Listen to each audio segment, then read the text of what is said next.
Thank you, Senator Young. Subcommittee members, thank you for the opportunity to testify. My name is Adam Blanchard, and I'm the co-founder and CEO of Double Diamond Transport and Tanager Logistics. Our trucking company was launched following a conversation I had with a close friend around my kitchen table. We put our first truck on the road in 2014, and we formed our brokerage shortly thereafter. Like most small business owners, we faced daily challenges, yet we were blessed with an exceptional team. Together, we persevered and built a company that everyone in our organization can be proud of. We created dozens of jobs in the San Antonio, Texas area, and today we operate about 90 trucks and 280 trailers. About a year ago, our American dream turned into a nightmare when some unscrupulous criminals stole our identity. By capitalizing on our good name, they tarnished the reputation we'd spent over a decade to earn. The scam worked like this. Posing as Tanager Logistics, the criminals brokered loads to unsuspecting motor carriers who delivered their cargo while the scammers pocketed the money. In just one example, they diverted a full truckload of energy drinks with a retail value well over six figures, over 1,000 miles from Texas to California. Because they spoofed my company's emails, the drivers was tricked into believing we had made the request for the transportation of that load.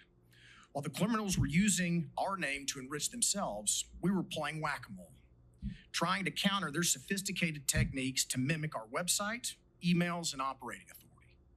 Even at this very moment, 2 Tanager Logistics are listed on the FMCSA's official website, my company and an imposter. We provided this evidence to FMCSA, but they refused to take it down. Simultaneously, we were on the receiving end of misdirected rage from motor carriers who had also been scammed. Through no fault of our own, we were blacklisted by factoring companies for fraudulent invoices and non-payment to those motor carriers. We sought to report these crimes, but kept hitting dead end with the federal, state, and local law enforcement agencies. My insurance company wouldn't get involved because technically we didn't have any cargo claims.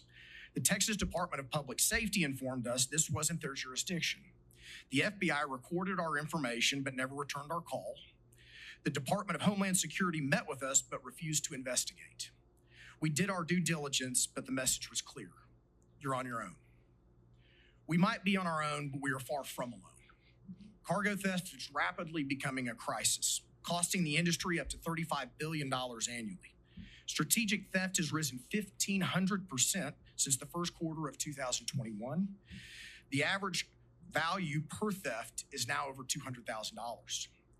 Cargo theft comes in many forms, whether it is imitating a legitimate company, pilfering goods over time, breaking into parked tractor trailers, or double brokering fraud.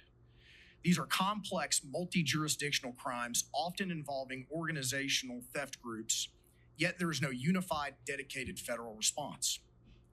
Thieves, emboldened by the lack of investigations and prosecutions, are growing the size and sophistication of their theft operations. But there are a few common sense steps we believe Congress can take to counter this.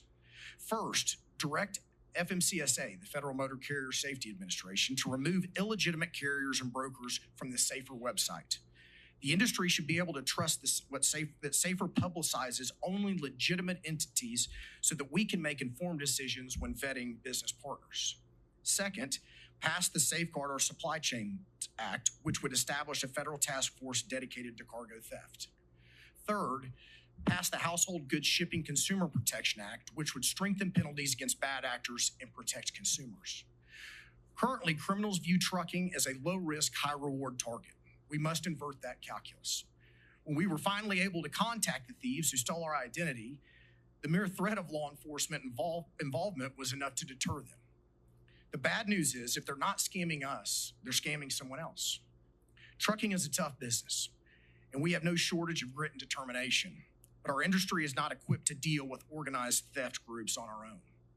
We need help from federal agencies and law enforcement with the resources and advanced technical capabilities, to take this on. We implore Congress to provide resources and direction to pursue criminals who are exploiting small businesses that families have spent years, decades, or even generations to build. Thank you for the opportunity to be before you today, and I look forward to your questions.